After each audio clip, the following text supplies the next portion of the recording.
सज्जनों और देवियों, हमारे जीवन में दो पक्ष हैं, एक व्यवहार का है, एक अध्यात्म का है। व्यवहार है प्राणी पदार्थ परिस्थितियों का बर्ताव, और अध्यात्म है मन की शांति के लिए काम करना।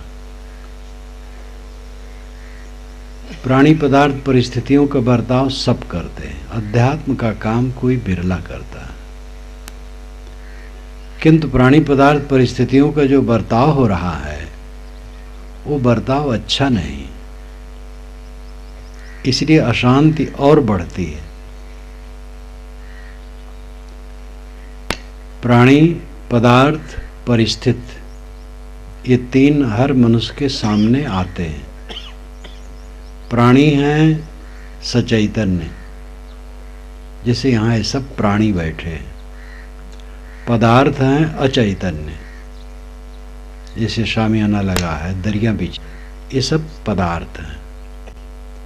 और परिस्थिति है प्राणी पदार्थों की विशेष अवस्था। जैसे 2 घंटे के पूर्व यहाँ की अवस्था अलग थी, 1 घंटे के पूर्व अलग थी, अब अलग है। 1 घंटा के बाद अलग हो जाएगी, शाम को अलग हो जाएगी, कल अलग हो जाएगी। परिस्थितियां बदलती हैं। जीवन में प्राणी मिलते हैं, पदार्थ मिलते हैं, परिस्थितियां मिलती हैं, और हम संयमित न होने से अपना व्यवहार खराब कर लेते हैं। काम, क्रोध, द्वेष, ईर्ष्या, प्रसन्नताप, छल कपट, लड़ाई झगड़ा, छीना झपटी, अनेक प्रकार के काम हम ऐसा करते हैं जिससे अपने अंतःकरण को कंटकाकीर्ण बना लेते हैं। मन में मक्खन है कि मन में विष है, ये अपने कर्मों से ही होता है। चोर बदमाश का चित्त सदैव चंचल और भयभीत रहता है। पवित्र व्यवहार करने वाले मनुष्य का चित्त सदैव निर्मल और प्रसन्न रहता है। जो लोग कहते हैं कि अरे कर लेंगे तो उसके बाद वैसा नहीं करेंगे। 4 महीने में एक रात को थोड़ा 2-4 घंटे परिश्रम करना पड़ा, किसी के घर में से डाका डाल के ले आए। 4 महीना बंदा बैठ के खाता है, और 4 महीना तो ठीक है, एक रात को खाली 2-4 घंटा मेहनत किया बस। ये अहंकारी लोग कहते हैं, सब समय उनका मन नरक बना रहता है। एक क्षण जो गलती की जाती है, उस गलती की कुरेद और पीड़ा वर्षों वर्षों बनी रहती है। आप रास्ते रास्ते जा रहे हो और कोई मिले और लगे पैसा वाला है, और उसको धक्का दे के गिरा के पैसा छीन के चल दिए, तो घटना तो हुई मिनटों में, और पैसा जो लाए खर्च हुआ वो भी खर्च हो गया। न पैसा रहा न घटना रही, लेकिन मन में उसके संस्कार रहे, वो पीड़ित करेंगे। अगर आप रास्ता चलते चलते किसी दुखियारे को देखे जो लथपथ सड़क पर पड़ा है, अब आपने उसका पता लगाया, उसके घर भेज दिया, हॉस्पिटल भेज दिया, वो भी घटना खत्म हो गई। लेकिन उसके पवित्र संस्कार अपने चित्त में आनंद देते हैं। न घटनाएं रहती हैं, न प्राणी रहते हैं, न पदार्थ रहते हैं, और न किसी का वैभव रहता है। सदा ना रहा है, सदा ना रहेगा जमाना किसी का, नहीं चाहिए दिल दुखाना किसी का। बड़े बड़े नेता अभी हम लोगों के सामने आए, चले गए, जो पूरे देश पर राज करते थे, वो एक किनारे बैठ गए, उनको कोई पूछने वाला नहीं। सबकी दशा ये है। हमारे मित्र और शत्रु दोनों नहीं रहेंगे, हमारी उपलब्धियां जितनी हैं नहीं रहेंगी, परिस्थितियां नहीं रहेंगी, लेकिन संस्कार रहेंगे, वह सुख और दुख देंगे।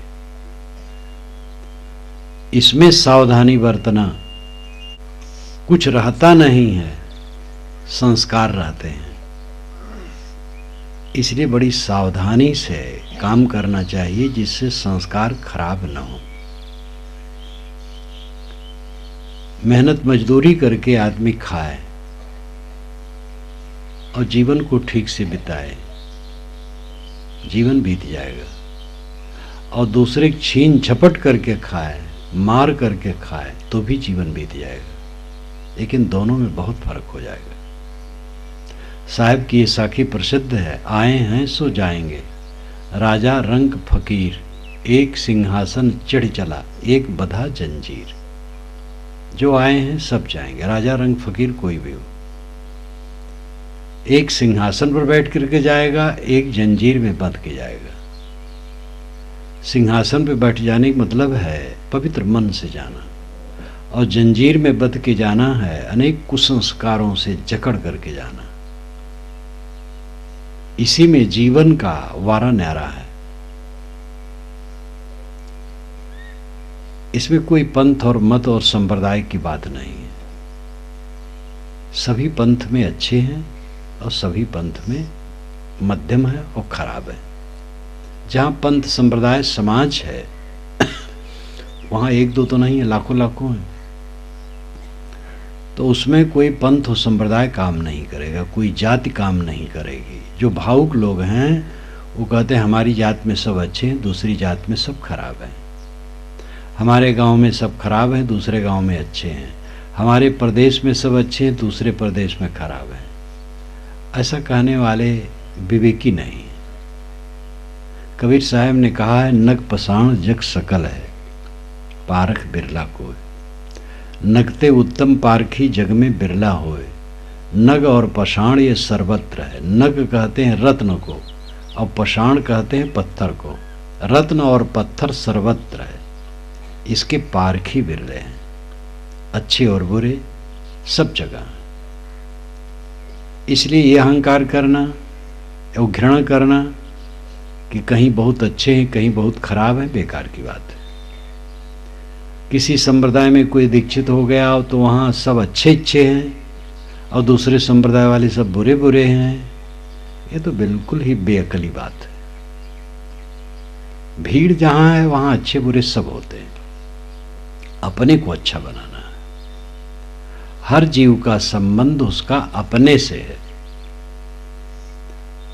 आप जब भोजन करेंगे तो आपकी भूख जाएगी, पानी पिएंगे तब प्यास जाएगी, सोएंगे तो नींद मिटेगी, औषध लेंगे तो रोग दूर होगा। दूसरे की औषध लेने से आपका रोग नहीं दूर होगा। अपने को संभालो, सारे व्यवहार में विवेक से जियो। पति पत्नी का व्यवहार मधुर होना चाहिए। मधुर का मतलब विषयासक्ति और लंपटता नहीं। मधुर का मतलब है एक दूसरे के लिए सहयोग, एक दूसरे के लिए मीठा बर्ताव, मीठी वाणी। माता पिता के साथ आदर बुद्धि, सेवा बुद्धि। आप भी कुछ दिन में माता पिता होंगे, आप भी बूढ़े होंगे, आपको भी जरूरत पड़ेगी। बूढ़ों का आदर आप नहीं करेंगे तो आपके बच्चे कुछ दिन में वही आपके साथ व्यवहार करेंगे। एक स्त्री थी बड़ी तेज तर्रार, बलवान, 40 वर्ष की उम्र, स्वस्थ शरीर, बड़ा घमंड। उसने अपने पति को कहा, देखो ये तुम्हारे पिता दरवाजे पर बैठे थूकते रहते हैं, खांसते रहते हैं, अच्छा नहीं लगता है। इनको घर के पिछवाड़े जहाँ पशु रहते हैं टाटी घेर करके एक कमरा बना दो, वहीं खाट डाल दो, वहीं थूका करें। पति ने कहा, पिता का बनवाया घर है, पिता की अर्जित की संपत्ति है, पिता ने मुझे पैदा करके पाला पोसा है, पिता का इतना तिरस्कार करेंगे गांव वाला क्या कहेगा? तो कहे तो फिर पिता को लेकर रहो, मैं नहीं रहती। अब क्या करे बेचारा। कई बार जवान पिसते हैं दोनों के बीच में। फिर वैसे किया, गौशाला की तरफ टाटी घेर के एक कमरा बना दिया और खाट डाल दी और कहा, पिताजी आप यहाँ रहें, वहाँ लड़के बच्चे आपको परेशान करते होंगे, यहाँ निश्चिंत रहेंगे। बूढ़ा कुछ कह नहीं सकता, चुप बेचारा। 4 दिन के बाद पत्नी ने कहा कि जब ये बूढ़े को भोजन देती हूँ तो देखती हूँ इसके लार टपकती है, आंखों से पानी आ जाता है, कभी नाक से पानी आ जाता है, तो थाली मांजने का मन नहीं होता है। इसलिए कुम्हार के यहाँ से मिट्टी के प्याले बनवा लो, एक एक प्याला में एक एक टाइम भोजन दिया करेंगे और खा करके बूढ़ा फेंक दिया करेगा प्याला, धोना नहीं पड़ेगा। उसने ऑर्डर दिया कुम्हार को, 1000 मिट्टी के प्याले बन गए, पक गए, घर में आ गए, रख दिए गए।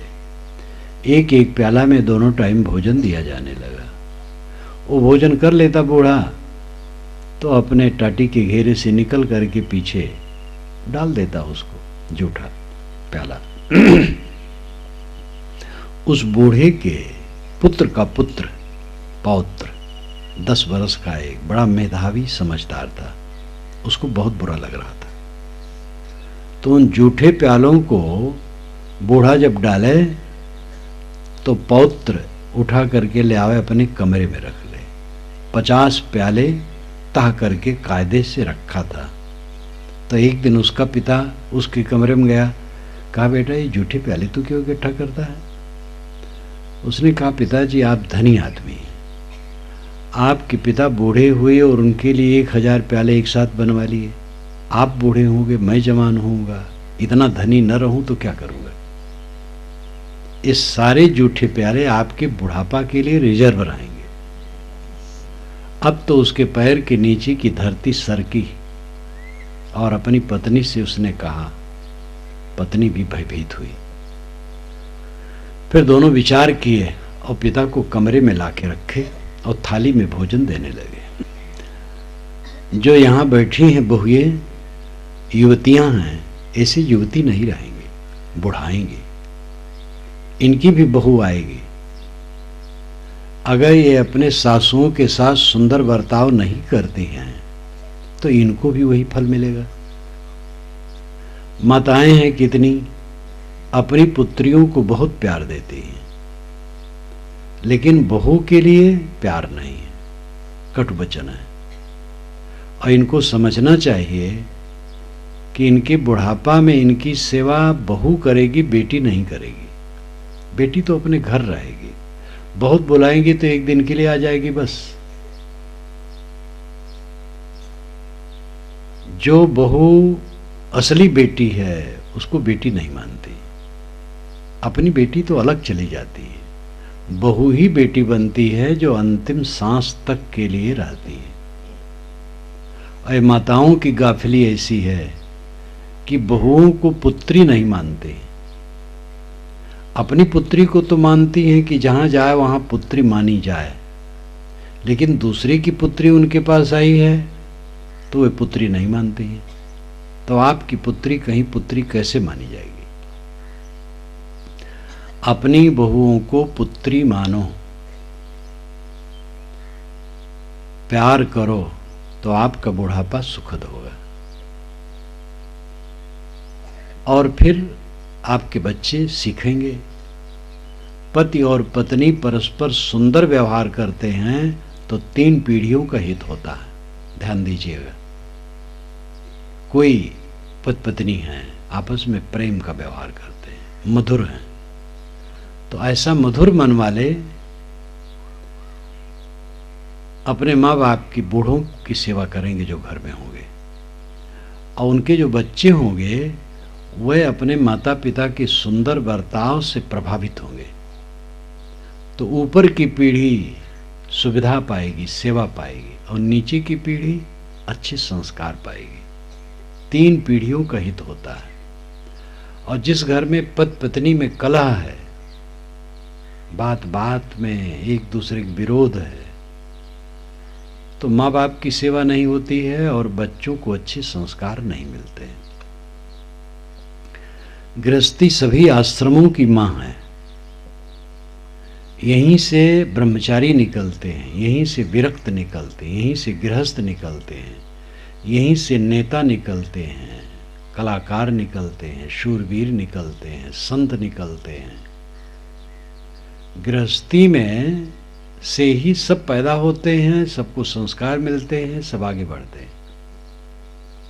इसलिए गृहस्थी की मर्यादा का पालन ध्यान में रखना चाहिए। आजकल कुसंग बढ़ गया है। आसपास में कोई कर्मचारी आ गया, गांव में कर्मचारी रहते हैं, किसी के क्वार्टर कमरा ले लिए, क्वार्टर में रह रहे हैं, वो अंडा मुर्गी खाते हैं। भगत का घर है, भगत ने किराए पर दे दिया। अब वो कोई ग्राम सेवक है, कोई कुछ है, कोई कुछ है, छोटे छोटे कर्मचारी होते हैं, थोड़ा बड़े भी आ जाते हैं। वो मुर्गी खाते हैं, अंडा खाते हैं, शराब पीते हैं। भगत के घर के कमरे में हैं, भगत के लड़के भी बैठते हैं और जो ढील ढाल लड़के हैं उसी में सीखने लगते हैं। इसलिए सावधान रहो। आप अपने घर में किसी ऐसे को न टिकाओ जो नशा और मांस का सेवन करता हो। पहले अगर कहीं किराए देना है तो पूछ लेना है। अगर अंडा मांस वाले हैं तो बिल्कुल न रखो, नशा वाले हैं तो बिल्कुल न रखो। अगर बीच में ऐसे हो गए तो निकाल दो, नहीं तो आपके घर में कुसंग बढ़ेगा। इसी छत्तीसगढ़ में ऐसा पतन बहुत हुआ है। सब जगह होता है, जहाँ कुसंग बढ़ेगा अच्छे आदमी बिगड़ जाते हैं। शुद्ध संग की बड़ी जरूरत है, अशुद्ध संग का त्याग। दुर्गुण से ज्यादा दुखदाई दुर्गुणों में डूबे हुए मनुष्य हैं। धूप से ज्यादा दुखदाई धूप से तपी हुई बालुका है। धूप में उतनी जलन नहीं होती है, लेकिन धूप से तपी बालुका बहुत जलती है। ऐसे दोष से अधिक दोषी दुखदाई हो जाता है। दोष तो जड़ है और दोषी चैतन्य है, वो समझा बुझा करके गिराता है। इसलिए कुसंग से बचो। पारिवारिक संबंध मधुर होना चाहिए। पारिवारिक सामाजिक कहीं भी हो, जब एक से दो आदमी हुए तो वहां जिम्मेदारी बढ़ जाती है। चीजों को लेके, पद को लेके, प्रतिष्ठा को लेके, मिथ्या बातों को लेकर के मनमुटाव होता है और जीवन को नरक बना देता है। इन बातों पर ध्यान देना चाहिए। हमारे यहाँ ये ज्वलंत उदाहरण है, दो महाकाव्य हैं, रामायण और महाभारत। रामायण भाईचारे की कहानी है और महाभारत भ्रात घाती युद्ध की कहानी है।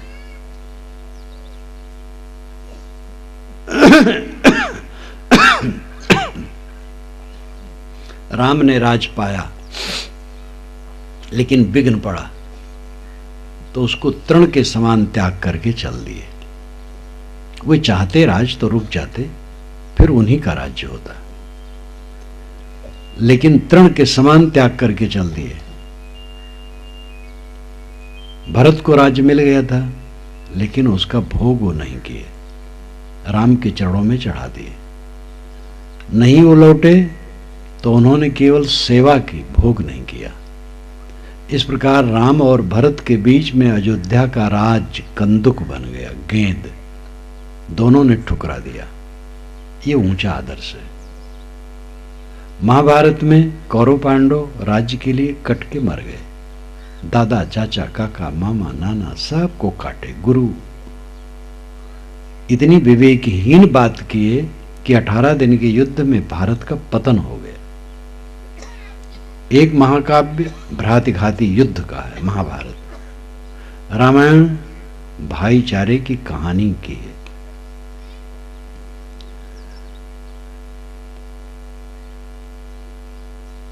वस्तुओं की मात्रा कितनी है घर में, कितने लोग हमें जानते हैं, कैसे पद में हैं, क्या है, इसका मूल्य नहीं है। व्यवहार कैसा है, व्यवहार से चित्त शुद्ध होता है। पद प्रतिष्ठा तो और नरक के कारण है।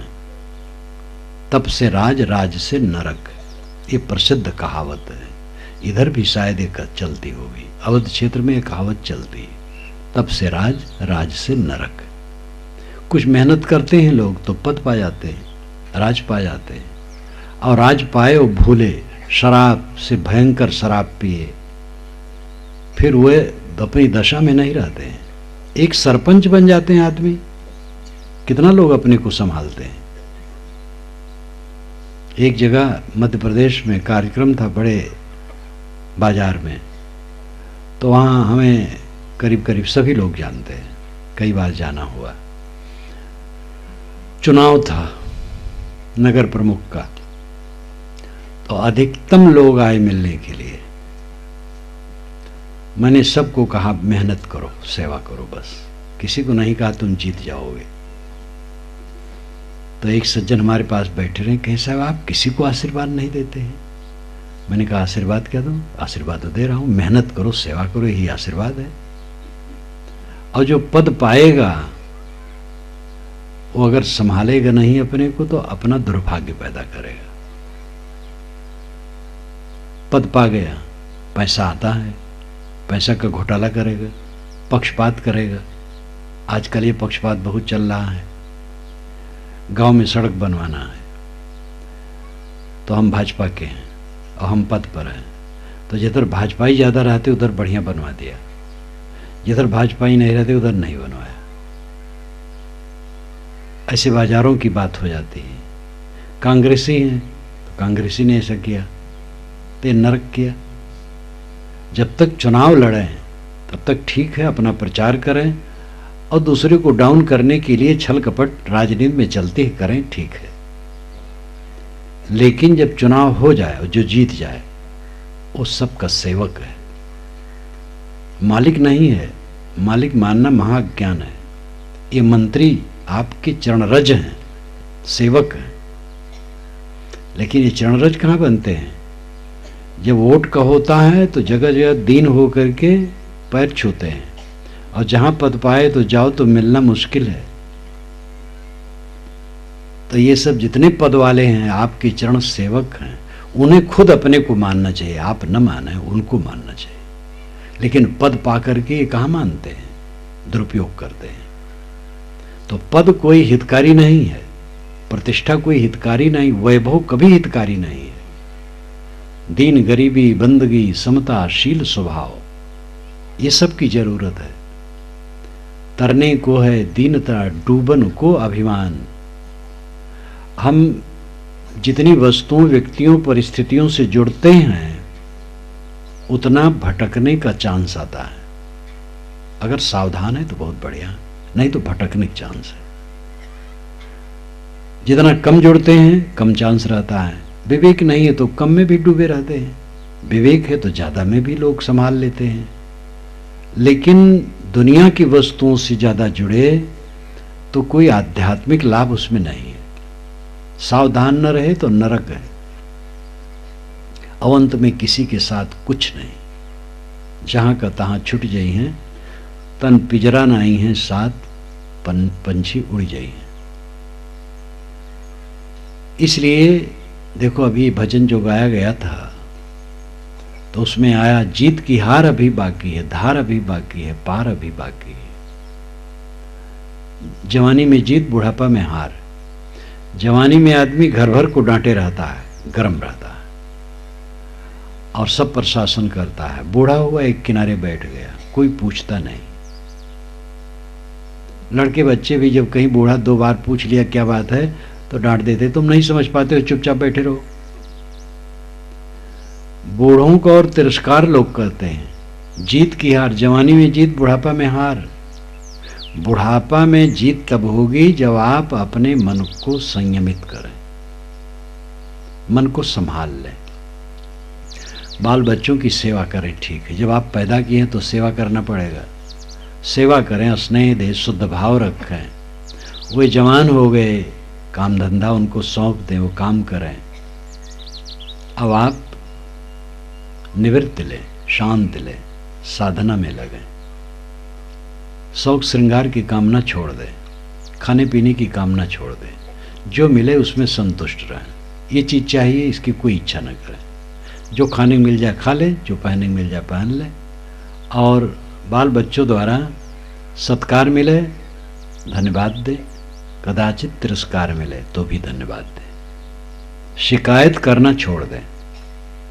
3 बातें हैं आदमी के जीवन में। रोते रोते जन्मना, शिकायत करते करते जीना और पछताते पछताते मरना। ये परम सत्यता है। रोते रोते सब जन्मते हैं, और जानवर कोई रोते रोते नहीं जन्मता, खाली अभागा मनुष्य रोते रोते जन्मता है। और जन्मते ही अब घोषणा करता है कि मैं रोने के लिए जन्मा हूं, और जीवन भर रोता है। बैल नहीं रोता है, कुत्ते नहीं रोते हैं।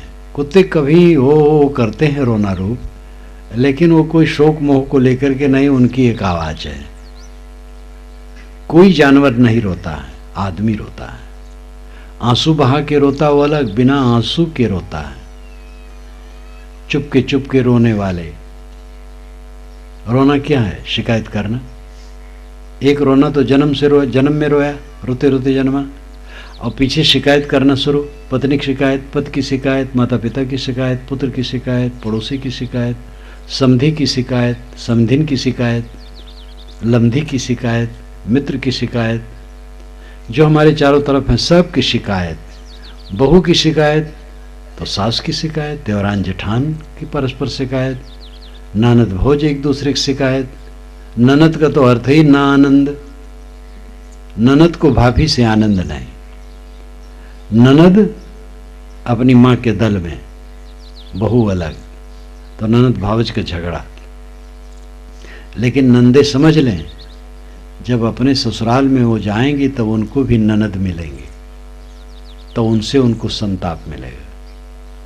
इसलिए ननदे भाभी को कष्ट न दे, और भाभी भी ननद का सत्कार करे। तो इस प्रकार एक दूसरे को दुखाते रहते हैं और दुखते रहते हैं। दुखाया कोई दुखाया, हम दुखे ना। कोई दुखाने वाला ना मिले, ये संभव नहीं है। जिसकी जैसी समझ होगी करेगा। हम दुखाएं ना, ये हमारी वीरता है। अनुकूल प्रतिकूल सभी स्थितियों में समता से जिए। जीवन मुक्ति का आनंद लो। बुढ़ापा में जो मिल जाए खा लो। बहू की प्रशंसा कर दो समय से कि बहू बढ़िया भोजन बनाती है। लड़के की कभी प्रशंसा कर दो, लड़का बड़ा योग्य है। लेकिन उल्टा है, ये माताएं अपने बहुओं की निंदा करती रहती हैं और ये बूढ़े अपने बच्चों की निंदा करते रहते हैं। इससे कुल खराब हो जाता है। इसलिए शिकायत करना छोड़ो, और जो शिकायत करेगा तो पछताते पछताते मरेगा। जीवन है, शिकायत जिंदगी से निकल जाए, सब ठीक है। अपनी कसर को देखो, अपनी कसर को निकालो। जब तक अपनी कसर न निकलेगी तब तक मजबूत न होगे। अपने को विवेक में इतना मजबूत बना लो कि बाहर का कोई वार आपके ऊपर न पड़े, कोई चोट आपको दुखाए ना। ऐसा विवेक में बलवान बनो। और ये सत्संग स्वाध्याय साधना से होगा। तनिक तनिक बातों में हरदम पिच पिच पिच मन करेगा, हरदम शिकायत, हरदम निंदा, हरदम दूसरे की बुराई, दूसरे ने ही हमें दुख दिया। जितने लोग मिलते हैं प्राय बस दूसरे की शिकायत करते हैं। ऐसे मिलने वाले दुर्लभ हैं जो कहें महाराज क्या करूं, मैं अपने दुर्गुणों के कारण, अपने दुर्स्वभाव के कारण दुखी हूं। ऐसा कहने वाले बहुत दुर्लभ हैं। प्राय लड़के के नाते दुखी हूं, पिता के नाते दुखी हूं, पत्नी के नाते दुखी हूं, पति के नाते दुखी हूं, यही लोग कहते हैं। अपने नाते दुखी हो, इतने कमजोर चित्त के हो कि हरदम दुखते रहते हो। ऐसे बलवान विवेक वाले बनो कि कभी दुख मन में न आवे। ये सुबस का रास्ता है, स्वतंत्र का रास्ता है। आप लोग सब हमारे साथ चले, मैं चाहूं तो ये कब होने वाला है। आप सत्संग सुनने आए हैं और जहाँ प्रवचन बंद हुआ सब चले जाएंगे। एक आदमी को भी चाहे हमारे साथ रहें तो बहुत मुश्किल है। लेकिन मैं उठा और चला, किसी से जरूरत नहीं, तो मैं निश्चिंत हूँ। और मैं चाहूँ इसमें से कोई एक दो हमारे साथ चले तो परतंत्र हूँ। स्वतंत्रता है त्याग में, परतंत्रता है ग्रहण में। हम ग्रहण करना चाहेंगे तो परतंत्र हो जाएंगे, त्याग करें स्वतंत्र हैं। किसी से ख्वाहिश करना ही परतंत्र होना है। कुछ ख्वाहिश न करो, दूसरे की ख्वाहिश अपनी शक्ति के अनुसार पूरी करो। संबंध में जहां हो दूसरे की इच्छा पूरी हो जाए, अच्छी बात है, जो करने लायक है। अपनी ख्वाहिश दूसरे से पूरी कराने के हठ में न रहो। दूसरे की बात सह लो, अपना किसी को सहाने की चेष्टा न करो। दूसरे की उचित बातें मान लो, अपनी उचित बातें भी जबरदस्ती किसी से मनवाने का हठ न करो। अपना कर्तव्य पालन करो और दूसरे के अधिकार की रक्षा करो। लोग अपने अधिकार की ख्वाहिश करते, हमारा अधिकार है, पुत्र पर हमारा अधिकार है, उसका कर्तव्य है करना।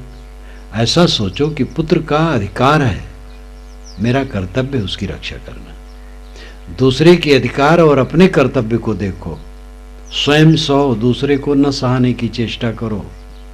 दूसरे की उचित मान लो, अपनी उचित बातें भी दूसरे पर न ला दो।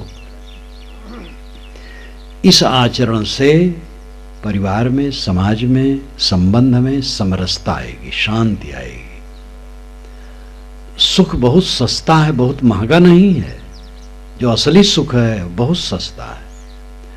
हाँ, एयर कंडीशन का सुख आप चाहते हो तो भाई वैसा महल बनाओ और एयर कंडीशनर लगाओ और उसका खर्चा सहो, मखमली गद्दे, ऐसे तोशक तकिए, तो वो सब महंगा है। लेकिन चित्त शांति का सुख बहुत सस्ता है।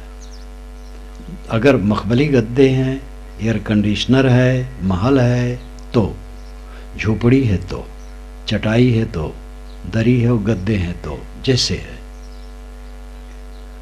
रोटी नमक है कि रोटी के साथ मक्खन मेवे हैं, सभी स्थितियों में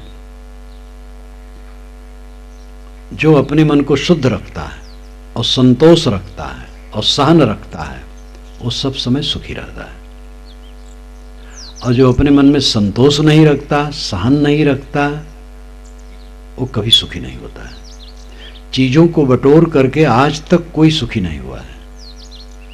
सुखी अगर हुआ है तो संतोष से, शांति से, सुंदर बर्ताव से। ये आध्यात्मिक पक्ष है। व्यवहार अध्यात्म से जुड़ा है। व्यवहार बाहर है, अध्यात्म भीतर है। बाहर का व्यवहार खराब करके भीतर ठीक नहीं होगा। बाहर का व्यवहार अच्छा करके भीतर ठीक होगा। आपसे कोई मिलने आया, आप मीठ नहीं बोल सके, उसका आदर नहीं कर सके, वो तो चला गया, लेकिन उसके पश्चात पश्चाताप आपके मन में रहेगा। पश्चाताप का अर्थ ही है पश्चाताप, घटना के बाद मन का जलना। वो मिलने आया, आप मीठ बोल देते, सत्कार कर देते, वो चला जाता तो आपके अंदर में आनंद रहता। लेकिन उससे कट बोले, अच्छा व्यवहार नहीं किए, वो चला गया, अब मन में ताप हो रहा है। तो बाहर की प्रक्रिया अंतर में प्रभाव डालती है। व्यवहार की गड़बड़ी अध्यात्म को बिगाड़ती है और व्यवहार की पवित्रता अध्यात्म को समुज्जल, उन्नत और सुखद करती है। इसलिए असली पूजा अर्चा व्यवहार की पवित्रता है। सुबह से शाम तक सारे काम बड़ी सावधानी से करो। कबीर साहब ने कहा, जो कुछ करो सो पूजा, जब सोऊं तब करो दंडवत भाव मिटाऊं दूजा। संतो सहज समाधि भली, गुरु प्रताप जा दिन से प्रगटो सुरत न अंत चली। जहाँ जहाँ डोलो सो परिक्रमा, जो कुछ करो सो पूजा, जब सोऊं तब करो दंडवत भाव मिटाऊं दूजा। आँख न मूदों कान न रूधों, काया कष्ट न धारो, खुले नयन हंसी हंस पहचानो, सुंदर रूप निहारो। शब्द निरंतर से मन लागा, मलिन वासना त्यागी, उठत बैठत कबहु न छूटे ऐसी तारी लागी। कहत कबीर सहज यह रहनी सो प्रगट करि गाई। सुख दुख से कोई परे परम पद सो पद है सुखदाई। पूरा जीवन पूजा बन गया, पूरी क्रियाएं पूजा बन गई। हल चलाना, धान काटना, धान वसाना, भोजन पकाना, नाली साफ करना, सब पूजा बन गया। पवित्र मन से किया गया काम सब पूजा बन जाता है। और गंदे मन से पूजा करना भी पवित्र नहीं बनता। इसलिए पूरे जीवन को पूजा बनाओ। व्यवहार पवित्र होगा तो अध्यात्म की सफलता होगी। जहां हम लोग बैठे हैं, यहां बीज बो दिया जाए धान तो न उगेगा न कुछ होगा। धान के बीज या गेहूं के बीज, किसी के भी बीज बोने के लिए जमीन की कमाई की जाती है। उचित कमाई करने के बाद ऋतु आने पर बीज डालने से तब उसमें सफलता होती है। ऐसे हमारा अंतःकरण खेत है, इसकी कमाई करने के बाद तब ज्ञान के बीज इसमें काम करते हैं। अंतःकरण निर्मल बनाओ, कोमल बनाओ, मधुर बनाओ, मीठा बनाओ। जाति, वर्ण, संप्रदाय, देश, क्षेत्र, प्रदेश का भेदभाव मिटा करके मानव मात्र के साथ प्रेम और जीव मात्र के साथ करुणा। मानव के अलावा भी जीव हैं, उन पर भी करुणा रखो। इस प्रकार पूर्ण अहिंसा और दया को लेकर के जब जीवन का व्यवहार संपादित होगा तो अध्यात्म अपने आप बनेगा। आत्मा परमात्मा है, परमात्मा कहीं बाहर नहीं। कोई बाहर से परमात्मा किसी को मिलता नहीं। अंदर में ही बैठा हुआ आत्मा परमात्मा है। न परमात्मा पाना है न मोक्ष पाना है, कूड़ा कचड़ा दूर करना है। मन के सारे कूड़े कचड़े को दूर कर दो तो जो बच रहेगा वही परमात्मा है। सारी गंदी चीजों को हटा दो, स्वच्छ चीज रह गई, वही परमात्मा है। परमात्मा ज्ञान का दीपक सबके अंदर में जलता है। अष्टाचक्रानों द्वारा देवानाम पूर्योध्या तस्याम हृदय कोश स्वर्गो ज्योति सावरता है, ये वेद का मंत्र है। 8 चक्र 9 द्वार वाली देवताओं की अयोध्यापुरी ये शरीर है। और इसमें सोने का खजाना है जो ज्योति से आवृत है और वहीं स्वर्ग है, ये इसका अर्थ है। 8 चक्र शरीर में माना ये कल्पना बहुत पुरानी है। मूलाधार, स्वाधिष्ठान, मणिपुर, अनाहत, विशुद्ध, आज्ञा, सहस्रार, सुरत, कमल, ये 8 चक्र गुदा से लेके खोपड़ी तक माना है। और 9 द्वार, 2 आंख, 2 नाक, 2 कान, टट्टी पेशाब की जगह मुख, ये 9 द्वार। और देवता, इंद्रियां, ये अयोध्यापुरी शरीर है। 8 चक्र 9 द्वार वाली देवताओं की अयोध्यापुरी ये शरीर है। देवता इंद्रियों को कहते हैं। तस्याम हृदय कोशा, इसमें सोने खजाना है, वो आत्मा है। स्वर्गो ज्योति सावरता, ज्योति से आवृत है, ज्ञान से जगमगा रहा है। जो उसमें स्थित हो जाता है वो स्वर्ग पा गया, परमात्मा पा गया। अपना मन निर्मल हो गया, निर्विकार हो गया, आत्म संतोष हो गया, तब परमात्मा पाना कहीं बाकी रहता है। बहिर्गत वृत्ति को खुदा दूर ही है, अंतर्गत वृत्ति को तो निज मूर ही है। श्री निर्मल साहब नाम के एक संत हुए पारक सिद्धांत में, बड़े तार्किक और बड़े मेधा संपन्न। बहिर्गत वृत्ति को खुदा दूर ही है। जिसकी वृत्त बहिर्गत है, जिसका मन बाहर लिपटा है, उसके लिए खुदा दूर है। और अंतर्गत वृत्ति को तो निजमूल ही है। जिसकी वृत्ति अंतर्गत हुई, अंतर्मुख हुई, तो निजमूल आत्मा परमात्मा है। तो इसलिए परमात्मा खोजने की आवश्यकता नहीं, आप परमात्मा स्वरूप हैं। जरूरी है जो विकार हैं उनको निकालो। विकार निकालते नहीं, परमात्मा खोज रहे हैं। अब ऐसे गुरु मिलते हैं हमारे यहाँ, आ जाओ हमारे गुरु से मिलो, बस परमात्मा मिल जाएगा। एक ने एक से कहा कि आप गुरु किए? कहे हाँ किए। तो कहे परमात्मा के दर्शन कराए? कहे नहीं कराए। कहे तो हमारे गुरु के पास आ जाओ, दर्शन करा देंगे। ये गुरु परमात्मा के दर्शन कराने की धांधलेबाजी। आंख पर उंगली लगाए और चमचमाया, कहे हाँ कुछ दिखाई दिया, कहे हाँ, कहे क्या दिखाई दिया, कहे गर्मी, बस परमात्मा को देख लिए। कान को बंद कराए, गनगनाहट की आवाज़ सुनाई दी, क्या सुनाई दी? आवाज़, बस वो शब्द परमात्मा है, शब्द परमात्मा है, ज्योति परमात्मा। अरे ज्योति तो आंख की गर्मी है, शब्द कान की आवाज़ है, सुनने वाला बड़ा है कि सुनी हुई वस्तु बड़ी है, देखने वाला बड़ा है कि देखी हुई दृश्य चीज बड़ी है। ये ज्योति, ये शब्द, ये नाद, ये बिंदु, ये सब जड़ हैं। जो देखने सुनने समझने वाला है वो चेतन आत्मा श्रेष्ठ है।